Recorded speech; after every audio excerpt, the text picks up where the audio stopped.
quiénes son más propensos a padecer de este síndrome y, por supuesto, qué tan común es. Es más común en mujeres. Es más común después de los 50 años, que eso se relaciona también con los trastornos hormonales. Nosotros ahora escuchamos mucho el tema del segundo cerebro, el intestino del segundo cerebro.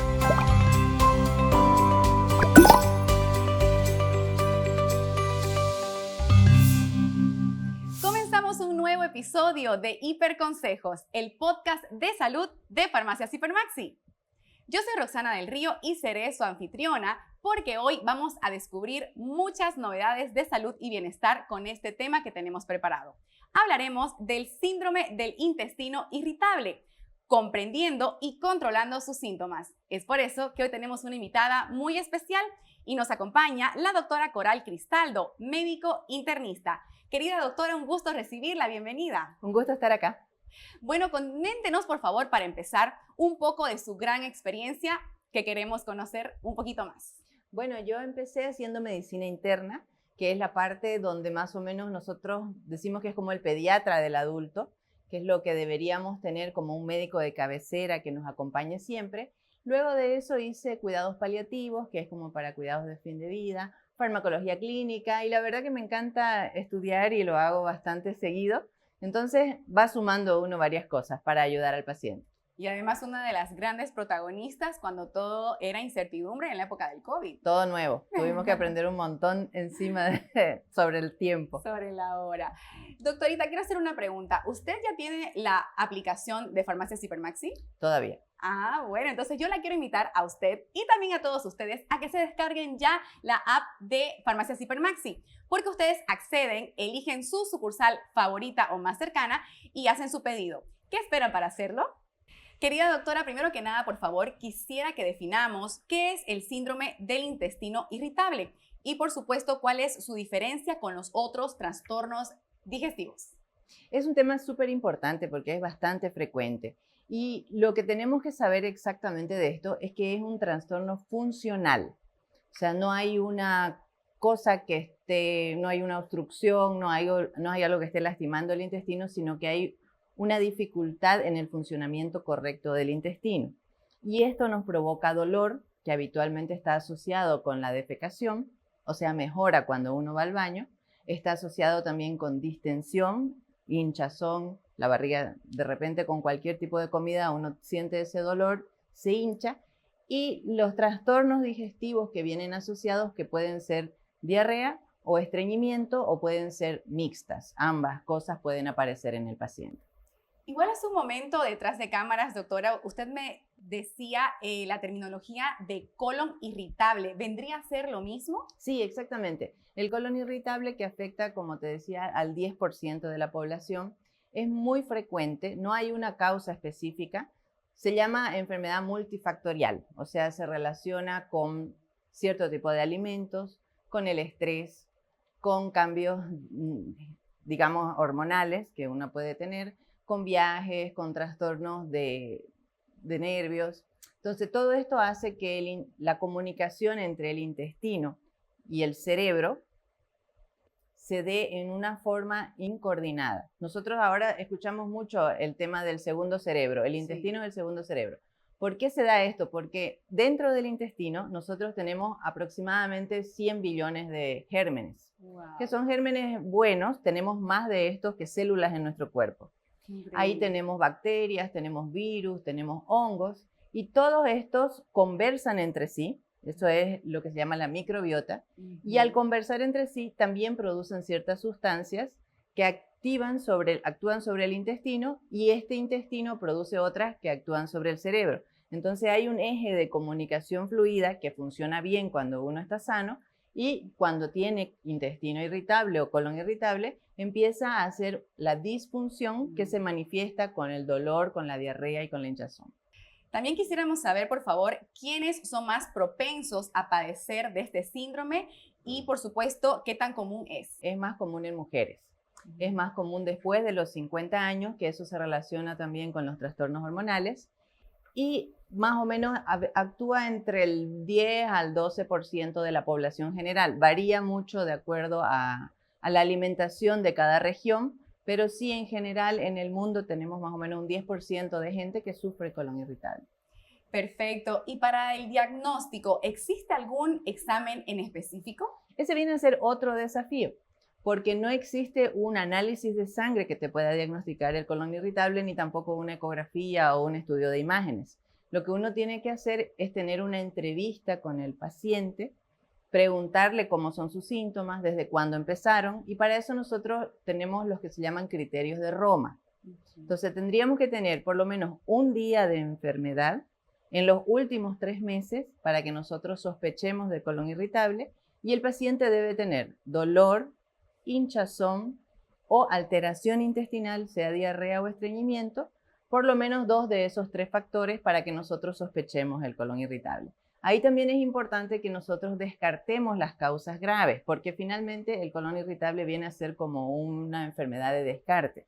Ya. Entonces, si el paciente tiene más de 50 años, tiene sangrado en las heces o tiene algún otro tema de alarma, tendríamos que proceder a hacerle unos estudios para descartar cáncer de colon, enfermedad inflamatoria intestinal, enfermedad de Crohn o alguna otra cosa. Y si los estudios nos van saliendo negativos o totalmente normales, nuestro diagnóstico sería el colon irritable.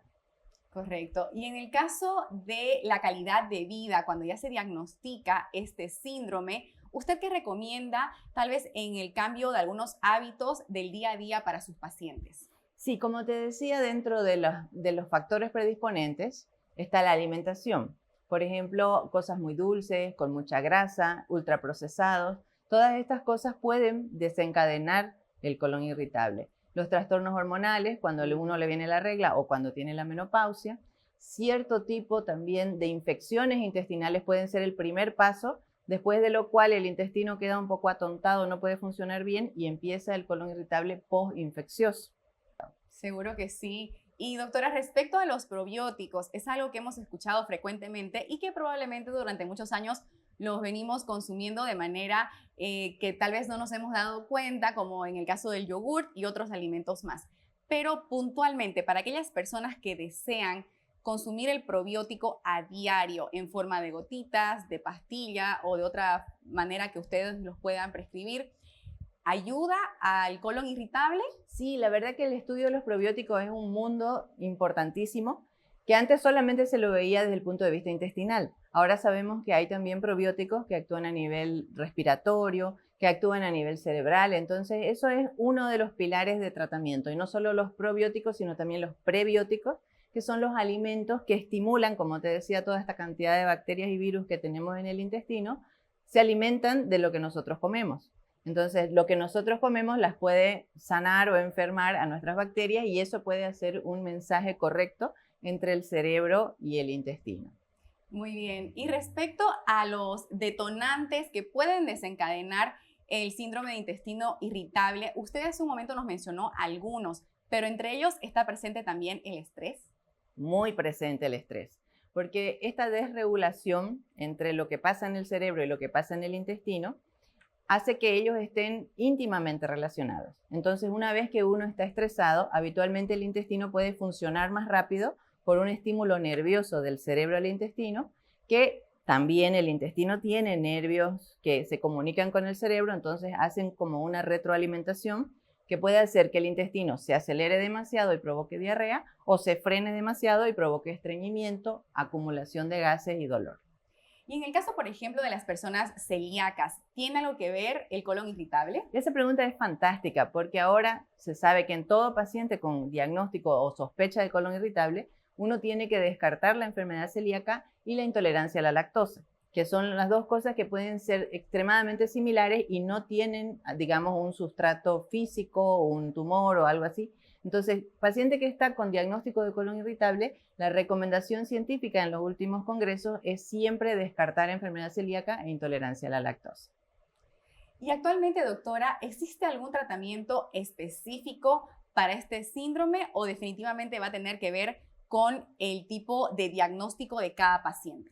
Mira, como hablábamos, existe una fase de la parte neurológica, emocional, estrés que vos mencionabas, la parte alimenticia, existe también el tema hormonal. Entonces, lo más importante como primera medida es tener un médico de cabecera que lo acompañe en esto, que lo eduque y aparte a quién poder acudir en el caso de las recurrencias.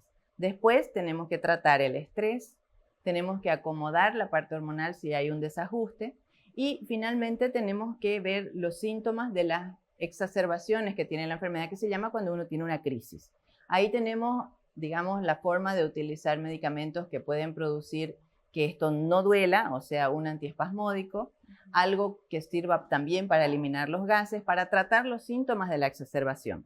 Entonces el tratamiento, así como no hay una causa única que lo produzca, tampoco hay un medicamento único que lo solucione, sino que tenemos que verlo en forma multifactorial. Es un proceso, ¿no? Un proceso desgraciadamente largo, con exacerbaciones y que tiene que ser visto en forma integral.